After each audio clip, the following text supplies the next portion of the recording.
whole state of Maine would know what had gone on here. Kenty, whose own life offered little in the way of excitement, might as well have the ghoulish thrill. Ellie came up behind me. "He says stay right here.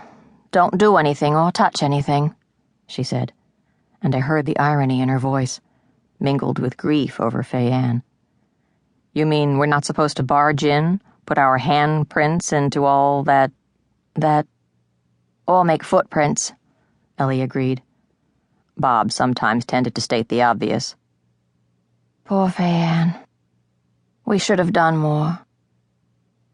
The smell was of meat cooking, mingled with the sour reek of scorched fabric. The last of the previous evening's fire still sulked in the wood stove, and the room was warm. I opened the stove door. There was an old potholder tied to the iron handle, so it wouldn't have held fingerprints anyway. Not that I thought anyone would be checking for any. Inside, rags, partially burned. There was enough fabric left to see what they were stained with. Sickened, I turned away. Winter sunshine slanted mercilessly between the white eyelet lace panels Faye Anne had hung at the kitchen windows.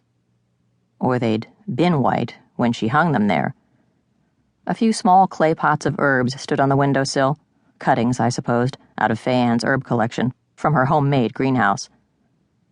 The first time I'd seen it, I'd made fun of the slammed-together 2x4s, bent nails, and flappingly overlapping plastic sheets that formed the slanting side. Not to her face, of course, but still. Later I learned better. Inside that slapdash structure, Faye Anne had grown a paradise of exotic plant varieties, heirloom flowers, and antique pharmaceutical herbs. A shy, softly passive woman with moist brown eyes, pale, often bruised skin, and a breathy little voice that rarely rose above a tentative murmur. She'd been a self-taught expert in a kind of horticulture most people don't even know exists. The indoor growing of useful, not merely ornamental, botanical specimens. What would happen to Faye Anne's collection of greenery now? With the thought, and as a distant siren came from outside, I realized how perilously close to weeping I was, and gritted my teeth. "Jacobia," Ellie began steadyingly. For our visit to Faye Anne's that morning, Ellie had put on a bright purple turtleneck and an orange cardigan sweater she had knitted herself. And because Ellie's knitting is long on creative charm, but short on the precise measurements needed to make hems end where they ought to, she was wearing it as a tunic.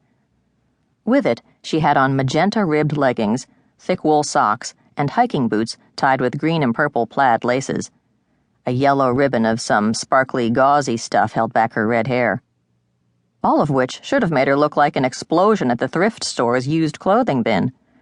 But Ellie is so tall and slender that she could wear the bin itself and look ready for a stroll down a fashion runway.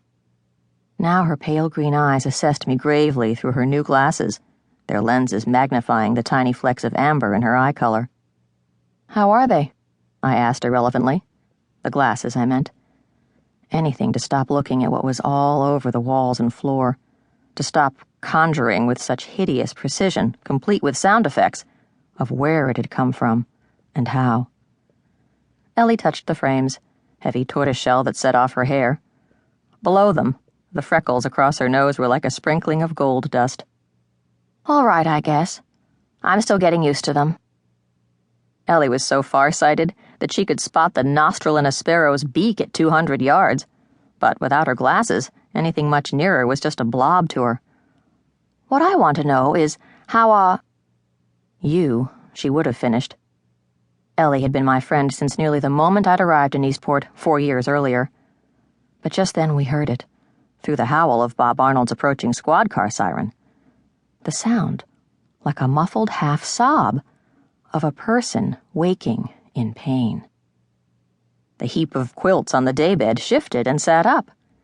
It was Faye Anne Carmody. Frowning and blinking in the bright, warm sunlight of her own blood-splattered kitchen, she peered fretfully at us.